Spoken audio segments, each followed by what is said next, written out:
What's poppin' YouTube? We are back again with another episode of We Got That Smoke with none other than Minister Louis Farrakhan. We'll be back, you all. Enjoy. White folks living well. They have little problems, but they get service in Maryville. They have a tax base there. Their garbage is collected. They get police service while you cry out. Your policemen, many of them corrupt, not because they have to be, but it's the way of life in the ghetto now. You pay off the police and you run your drugs. You know this is going on. I read about a drug bust here in Gary. It was the most ridiculous thing I've ever read in my life. And you had the nerve to put that in your newspaper as some big thing that you found. 5 packets of heroin, 5 packets of cocaine, $800 and 2 pistols.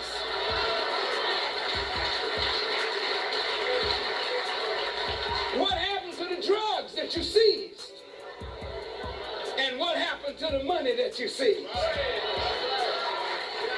The drugs go right back into circulation, and the money goes into somebody else's pocket. Because drugs is so pervasive today. It buys senators and congressmen. It buys mayors and governors. It buys commissioners and policemen. It buys its way because drugs is the biggest business in the world today.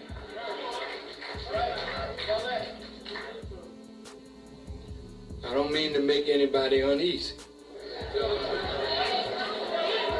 I'm serious. I don't want to make you all uneasy. But let me say this.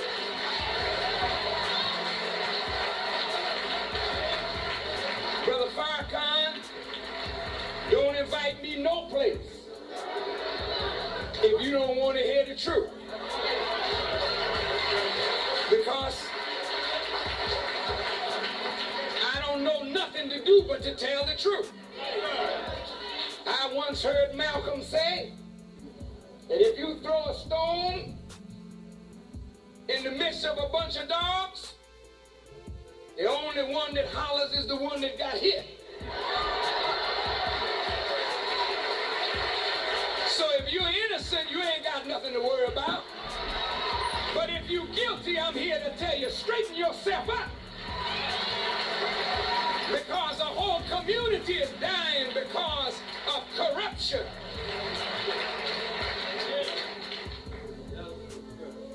The gross national product of Russia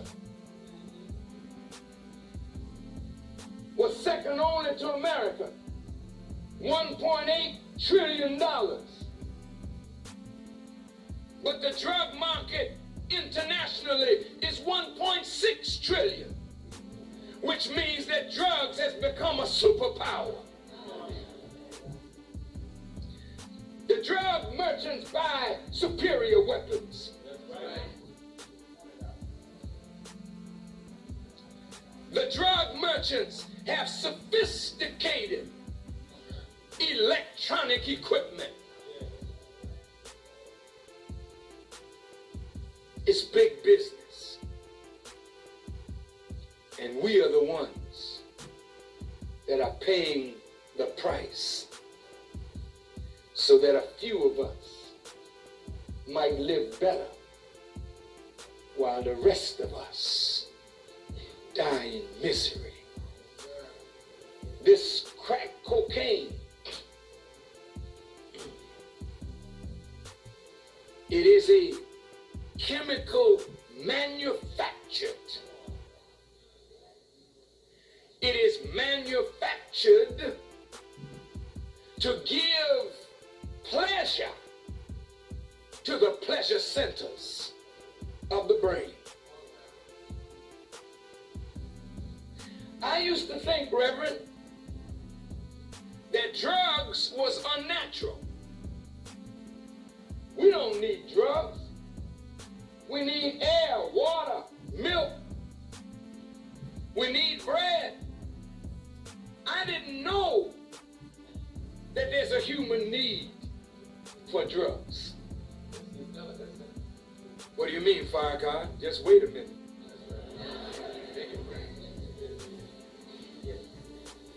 There's not just a human want for drugs.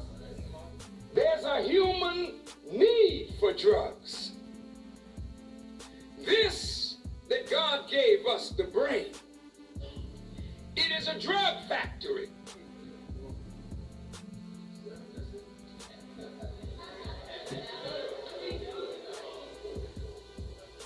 Go down by the cemetery one night. Walk in, but there's a fence around it. And let some strange sound come up. And you begin to feel threatened. Don't tell me you won't get over that fence in a single bound.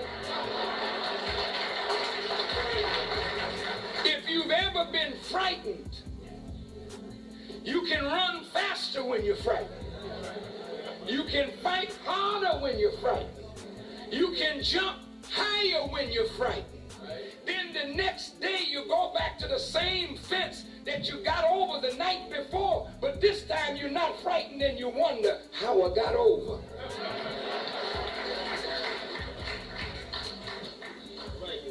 What made you get over? It was that the brain produced the chemicals that gave you that superhuman strength at that moment to do what needed to be done. It is the brain that produces a chemistry that makes you go to sleep. It is the brain that tells you it's time to wake on up.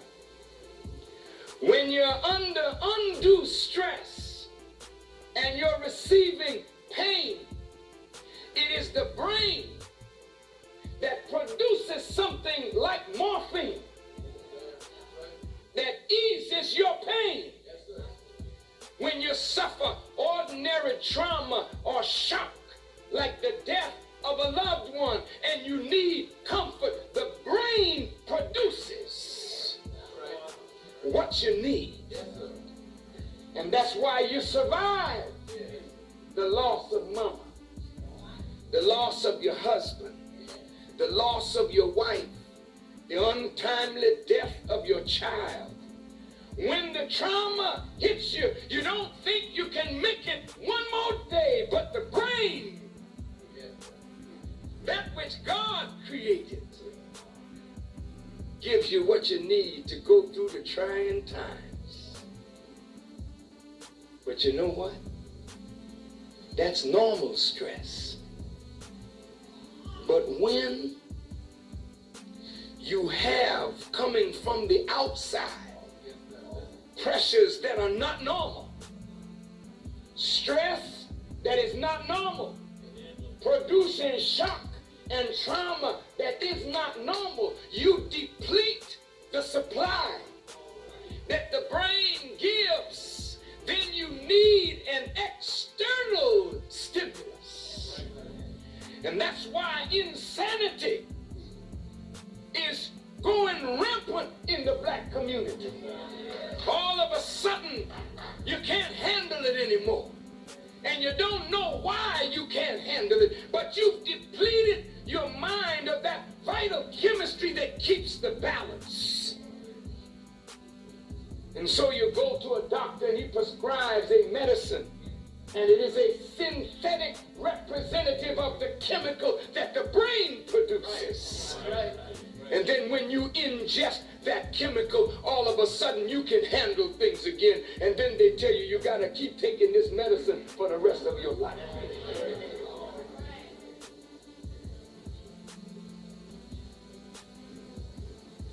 But when you start demanding something from the outside, and the doctor prescribes, here, take this Valium, it'll calm you right down. I met a doctor one day, and this is no lie. I won't call his name. That doctor is a master of drugs. You hear me? I was on the road, brothers and sisters, and I was teaching every night in a different city. And I came back to Chicago and I went to see this doctor. And when I got in his room, I was beat up. He said, brother, he broke off half a pill. Wow. And he said, take this. I trusted my doctor. He gave me some water, and we talked for a few minutes. When I looked in the mirror, I looked young, you know what I mean?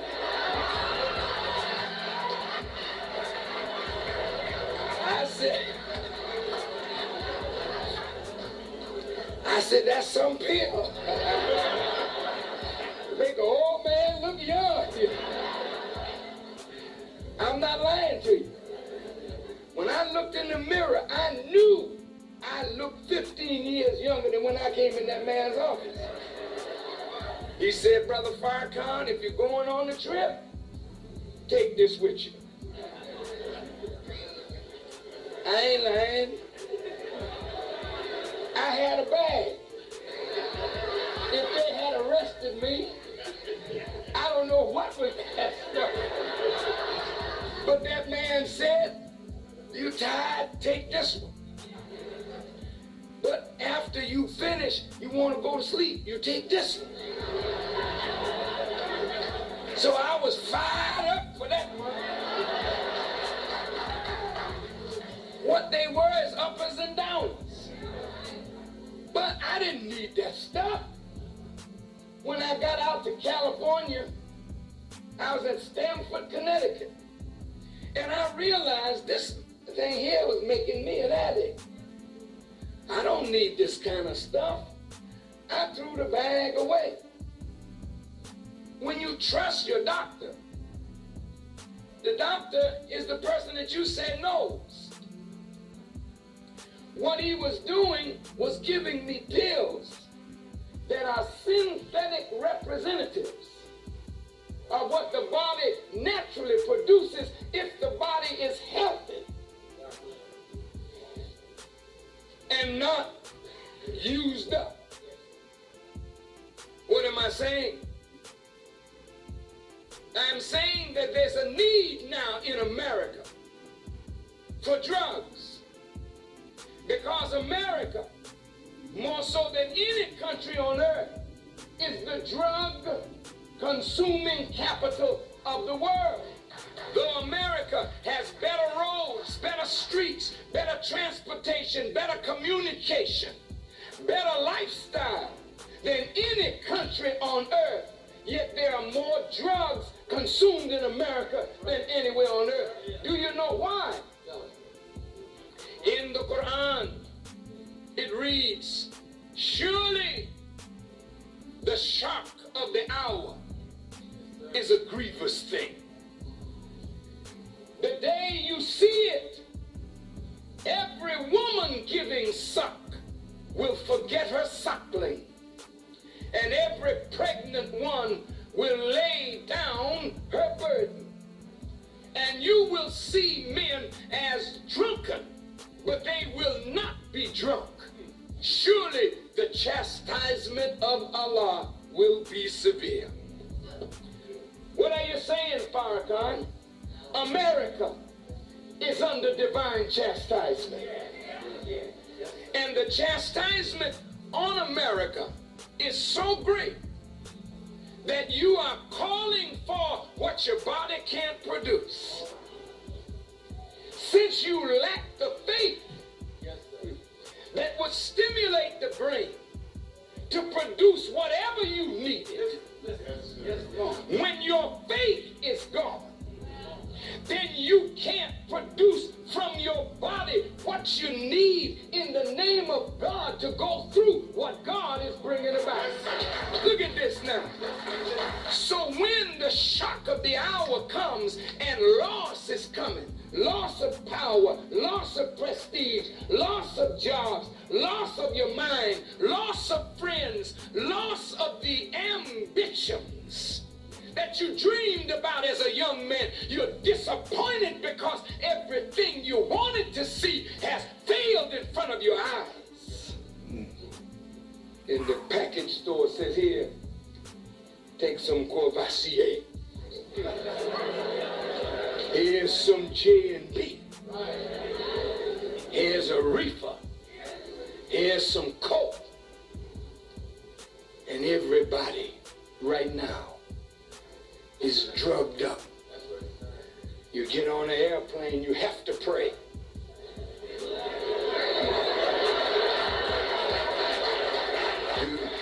You pray normally, you know, but when you look at the pilot, you wonder, is he high? Will I make it to my destination? They say, take the bus and leave the driving to us. But we have to look at the bus and the one who wants us to leave the driving to him, we wonder, has he been high? We start off on a journey and end up in a ravine. Take Amtrak, end up in a ditch. The engineer high, the pilot high, the preacher high. Oh yes, preacher snorting coke today. Yeah, it's true. It's true. Politicians. Yeah, it's true. It's true. It's true. Judges. That's right. Lawyers. Right. Doctors. Right. Doctors drunk as a hoot owl. Trying to perform an operation. Talk to me, doc. I'm not joking. I'm not playing. Everybody high. Come into Gary, the building stop swaying. So much dope being used.